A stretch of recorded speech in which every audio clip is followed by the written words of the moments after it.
In the final hours of her life, Princess Diana picked up the phone. Not to the palace, not to a lawyer, not to a royal aide. She called the people she loved most. And what she said in those calls, the words, the tone, the things she left unsaid, have haunted those who heard them for almost 3 decades. Because when you listen closely to what Diana said that night in Paris, you realize something that changes everything. She was not saying goodbye, she was making plans. She had a future in her mind. A life she was building. Dreams she was ready to chase. And then the phone went silent. This is the story of Diana's last phone calls. Who she called.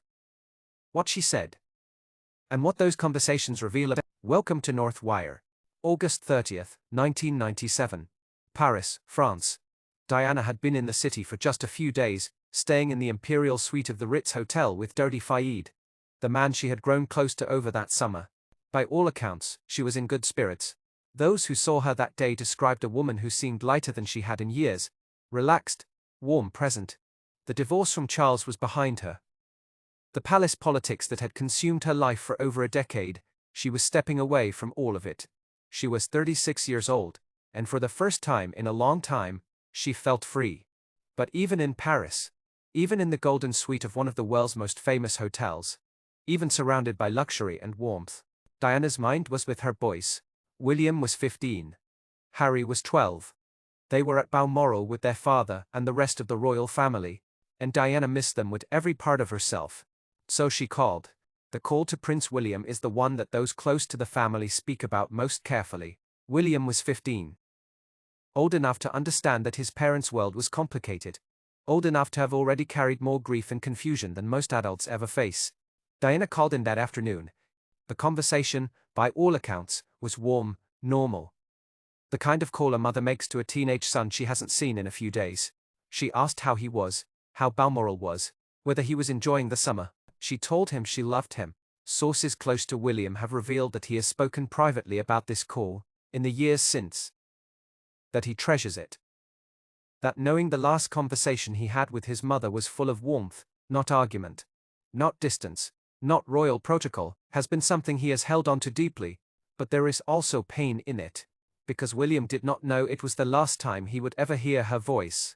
He said goodbye the way you say goodbye when you think you'll talk again tomorrow. Casual, easy, see you soon. He never spoke to her again.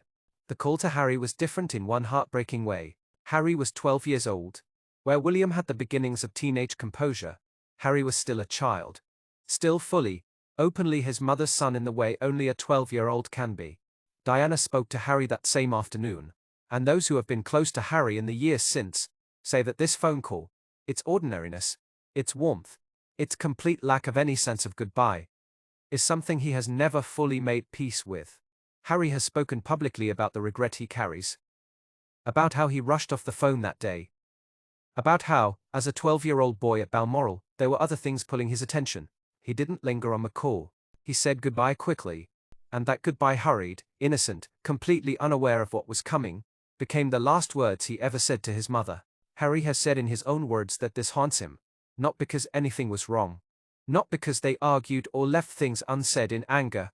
But because he didn't know. He didn't know to hold on longer. To say more.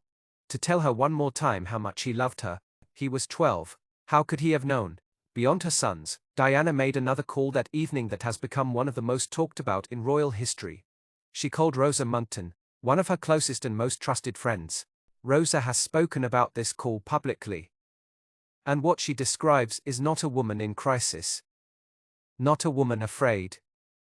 Not a woman with any sense that her life was about to end. She describes Diana as happy. Genuinely, quietly happy. Diana told Rosa about Paris, about Dodi, about how she was feeling. She spoke about the future. About plans she was making. About what the coming months might look like. She was looking forward. Rosa has said that Diana sounded more at peace in that call than she had in a very long time. And that is perhaps the most devastating part of all. Not that Diana was sad in her final hours, not that she was afraid or alone, but that she was hopeful. She was building something, imagining something, reaching toward a life that was finally starting to feel like her own. And within hours of that call, she was gone. When you lay these phone calls side by side, a picture emerges. Not of a woman in darkness, not of a royal in crisis, but of a mother, a friend, a woman fully alive, She called her sons and spoke to them the way she always did. With love. With warmth, without agenda.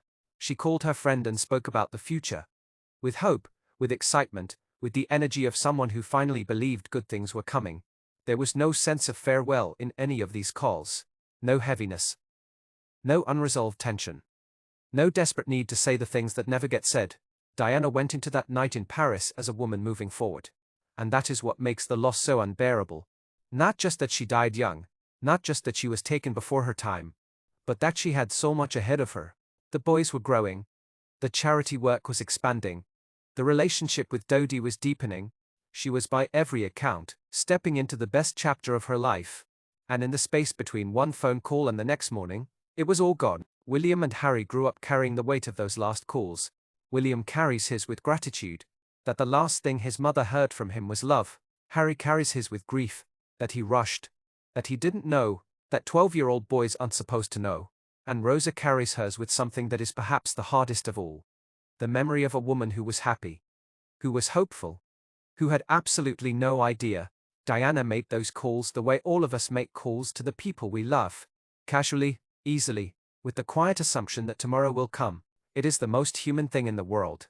And it is the thing that makes Diana feel, even now, even decades later, not like a princess from a fairy tale, but like someone real, someone we lost, someone who deserved so much more time. Rest in peace, Diana. The calls may have ended, but the love never did. If this story stayed with you, subscribe to Northwire, because Diana's story is far from fully told, and we will keep telling it every single week. Thank you for watching Northwire. Subscribe and turn on notifications so you never miss a story. The Crown has secrets, we uncover them. See you in the next one.